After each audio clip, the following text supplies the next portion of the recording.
دوستوں بہت ہی اہم اور حیران کن معلومات آپ کے ساتھ شیئر کرنے جا رہا ہوں کہ روح اور جان دو الگ الگ چیزیں ہیں۔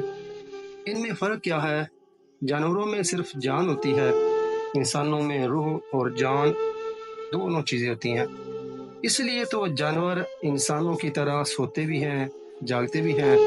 ان میں بھوک اور پیاس کی طلب بھی ہوتی ہے، سیکسول ہیبٹس بھی ہوتی ہیں۔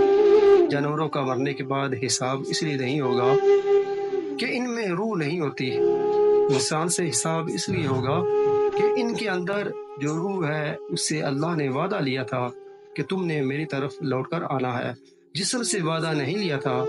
اسی لیے تو روح ہمیشہ زندہ رہتی ہے اور جسم گل سڑ کر ختم ہو جاتا ہے۔